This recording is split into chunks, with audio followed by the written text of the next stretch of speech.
Caligula wanted to make his horse consul. Robert Mugabe wanted his wife, Grace, to take over from him as president of Zimbabwe.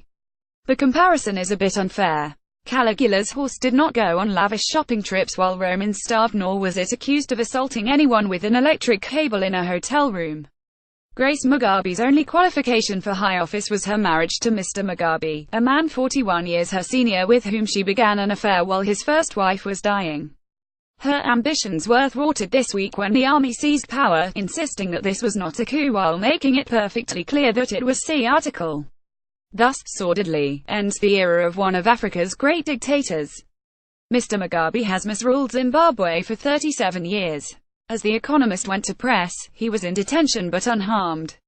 Even if he is allowed to keep his title, his power is gone.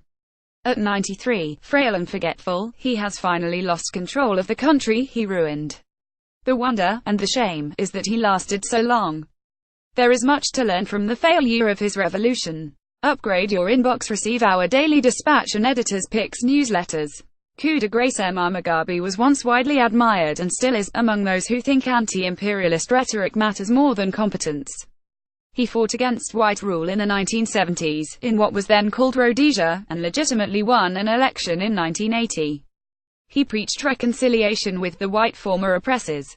Buoyed by aid, global goodwill and good harvests, the new country of Zimbabwe prospered for a while. But like so many revolutionaries, Mr. Mugabe could not tolerate any challenge to his rule. Viewing the second largest ethnic group, the Ndebele, as disloyal, he used a minor insurrection as an excuse to crush them. In 1983 he unleashed his special forces trained by North Korea on the Ndebele, raping, torturing and murdering thousands of civilians. Survivors of village massacres were forced to dance on the neighbors' mass graves, singing praise to the ruling party, ZANU-PF, in the language of the Shona majority. Unlike, say, Saddam Hussein or Idi Amin, Mr. Mugabe did not particularly enjoy violence, but he never hesitated to use enough of it to stay in power. His grasp of economics was revolutionary in the worst sense.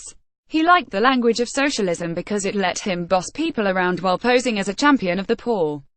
He spent public money wildly, some of it on good things like education, but much of it on patronage. When he ran out of cash, he started seizing things, such as white-owned commercial farms, and giving them to his supporters. His disregard for property rights scared off investors. He printed money to pay the army and the civil service, sparking hyperinflation so severe that, at one point, $1 would not buy a boiled sweet. He tried to fight inflation with price controls, causing shops to run out of basic goods. All the while, his cronies gleefully looted the country's public purse and diamond mines. After nearly 4 decades of Mr. Mugabe, Zimbabweans are on average a fifth poorer. This year a quarter of the population were short of food, perhaps 5 meters out of 17 meters have emigrated in despair. Will the coup improve matters? It is hard to be optimistic. Coups are never legal and usually spread misery. The generals and ruling party old guard who engineered this one are not reformers, they are part of the grubby system Mr. Mugabe created. Many have profited handsomely from it, and intervened this week. Not out of principle but to stop Mrs. Mugabe and her younger supporters from taking their places at the trough. Emerson Mnangagwa, the 75-year-old man who may end up in charge, is a longtime Mugabe loyalist and every bit as nasty as his ex-boss. He was security minister during the Ndebele massacres. During an election campaign in 2000, his supporters burned his opponent's home down. This blood-stained crew of plotters make unlikely national saviors. A big ditch to climb out of. Nonetheless, there is a sliver of hope.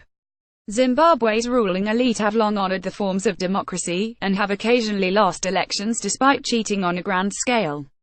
Mr. Mnangagwa may be a thug, but he is a pragmatic one, free of the messiah complex that caused Mr. Mugabe to lose touch with reality. He knows that the treasury is empty, and that Zimbabwe needs urgent help from donors such as the IMF. He has put out feelers to the opposition. He talks of ending some of Mr. Mugabe's woeful policies, such as the law requiring all companies above a certain size to be majority owned by black Zimbabweans, in practice, ruling party fat cats. An election is due to be held by the middle of next year. Any aid to a new, transitional government should be conditional on a free and fair ballot. Exiles, whose remittances have saved countless Zimbabweans from destitution, should be allowed to vote. The polls should be monitored by neutral observers such as the UN and the EU. South Africa will no doubt play a role in the transition, but it may not be a constructive one under Jacob Zuma, another ruler who tolerates grotesque corruption and wants to put his former wife on the throne. China, which propped up Mr. Mugabe for a while but then decided he was a deadbeat, has not made its intentions known. There are two morals to draw from Mr. Mugabe's long, ignominious career. The first is that bad policies, corruptly implemented, can wreck a country with alarming speed and go on wrecking it long after you would have thought there was nothing left. Venezuela has little in common with Zimbabwe culturally, but has also achieved disastrous results by embracing a Latin version of Mugabenomics. By contrast, Botswana, Zimbabwe's culturally similar but well-governed neighbor, was roughly as rich in 1980 but is now 7 times richer. The second moral is that, for all its disappointments, democracy remains the best antidote for bad rulers. Had Zimbabweans been allowed to choose, they would have tossed Mr. Mugabe and his henchmen out long ago. Were there an honest vote now, his successor would start out with real legitimacy. The world has abandoned Zimbabwe to its fate too many times before. This time, outsiders should offer a hand to help it climb out of the ditch into which Mr. Mugabe drove it.